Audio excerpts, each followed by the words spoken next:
Today I want to consider a question that is often raised in one form or other, but I want to consider it with regard to a particular phenomenon, which I'm not going to be explicit about here because this is YouTube, and I'm even going to take the added step of caution of only posting this video on my backup channel, which is YouTube is my whore, Nowiki.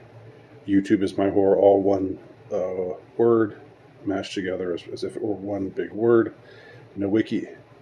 So those of you who are watching this video who only generally watch my main channel, Andy Nowiki, probably came over here because you were referred by the link in a short video that I gave for that site to this, my backup site.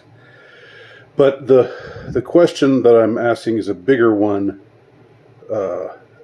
and it's something that relates to the powers that be, generally speaking. We really have to walk a tightrope when we're considering the powerful.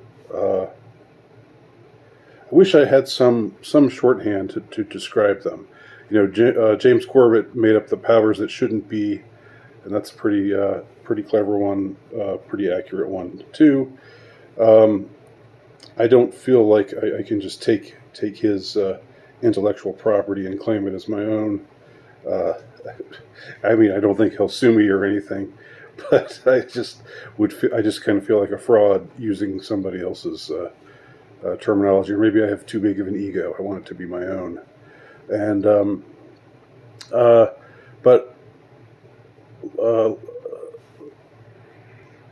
let's just call them the controllers right now. Calling them controllers, I know already cedes too much, as you'll see in a minute with what I'm about to say. But it's just the terminology I'm going to use in lieu of having anything better to call them. By the controllers, I mean those with the real power, those who are really steering the ship while they take us through these sham democracies where they claim we're the ones who are, you know, that if the future's in our hands, the ordinary citizen, and we get to decide where things go, and when in fact it's totally out of our hands. It's totally up to them. Now, when I say it's totally up to them, I don't mean that they have all the power, because again, this is the tightrope we have to walk. If you speak of them having all the power and of yourself as being powerless, what you are essentially giving them or ceding to them is godlike status. Nothing would happen if they didn't want it to happen, right? Just like one could say about God, nothing happens unless it's His will. You know, if you believe in God, then that's something. You know, by definition, God would be omnipotent. Then that's something that has to accompany your belief in God. Now that gets you into thorny territory, of course, and almost immediately. You have to explain why God allowed this or allowed that to happen. You know, to the question of why God allows evil to take place, why bad things happen to good people and all that. But we're not talking about God, we're talking about the controllers, in lieu of a better term. So the controllers have the power, yes, they have the true power, but saying that they have all the power, claiming that nothing happens unless they want it to happen, is basically, you know, that is the black pill in a nutshell. That's saying they're anticipating your every move. That's saying whatever you decide to do to try to resist them, they've already thought ahead and known that you would try that, and they're doing these things to mitigate whatever steps you or anybody else is taking, you know, to resist them, to go against them, to forge out a better future than the dystopian one that they have in mind. So, you know, you go too far in that direction, and you're basically saying, you're basically giving them what they want. You're basically saying they control everything, we control nothing. Nothing we can do will change anything that they are planning to do to us. You know, so just shut up and take it. You know, that's basically it. You know, just lie back and take it and make the best of it. Obviously, that's not the way that we should view things. Not only because it's demoralizing, and of course they want us demoralized, but also because I would say it's not true.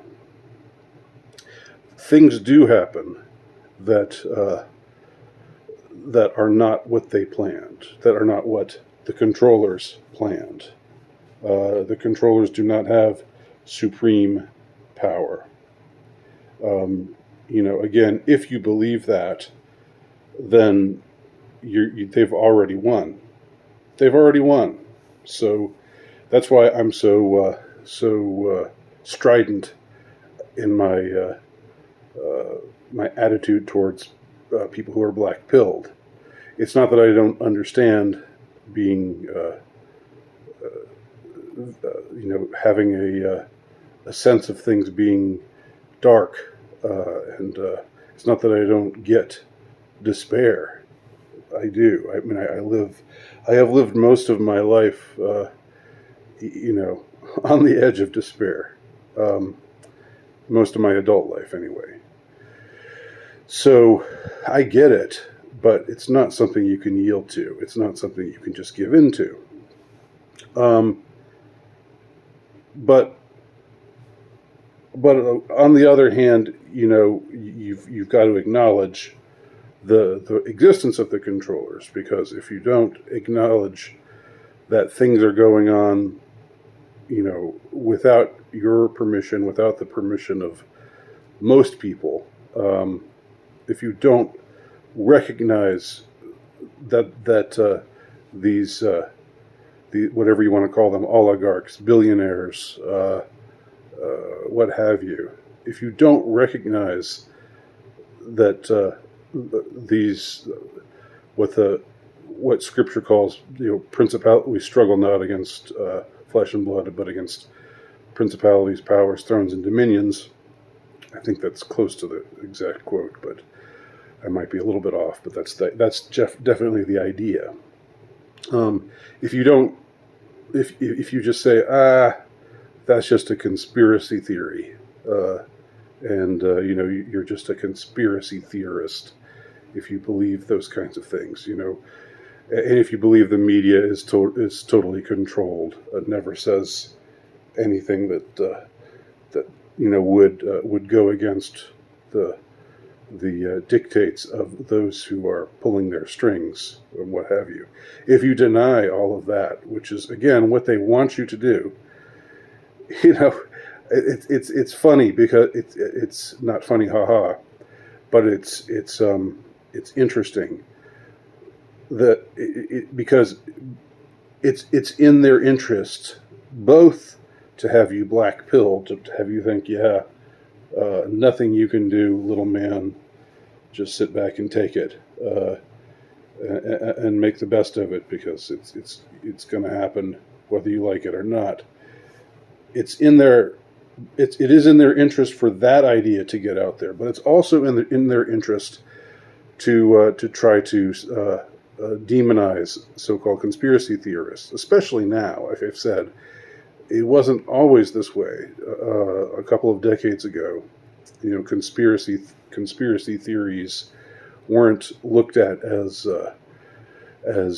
malicious and malignant the way that they are today. but today in particular, and especially for the last 5 or 6 years, let us say, you know, basically it's been a full court press to try to give the worst PR imaginable to quote unquote conspiracy theorists, because they are seen as a real threat right now, because you know, even though some of them are more right than others, what they have in common is seeing through the veil, and they therefore must be made to look silly and ridiculous whenever possible. And the way that some of them behave, it's not that hard to portray them as silly and crazy. I'm not going to mention any names, but I think you know. I think you know of at least a couple of people, you know, who, if their demeanor were different, they wouldn't come across as crazy. But anyway, that's getting off on a little bit of a tangent there. Let me stick to so having brought up this larger question, this larger issue of us needing to walk this tightrope between just being credulous enough to think that the controllers don't exist and they're not powerful on the one hand, and on the other hand, resisting just thinking that they are totally in control of everything, and you have no choice but to just let them do their worst, because they're going to get their way no matter what. We have to walk in the middle. Yes, they are powerful. Yes, they are malicious and malignant. Yes, they are evil. But we do have free will. We can resist. You know, each of us finds our own way to resist the controllers. We don't all do the same things. You know, we're not all talented in the same kinds of ways. So use your gifts, use your God-given abilities, your God-given talents in the way that that would be best, that would be most advantageous in your own case. Okay, so here's where I get to the question. You know what? I'm going to make a separate video with that question in mind. I think, because I didn't expect to go on quite this long, I didn't expect to ramble this much, but I think what I've said here gives a good solid background to what I'm going to say in a minute. So for the next video, you're only going to see it on my backup channel, and let me record that video now. Thanks for watching this one. See you in a minute.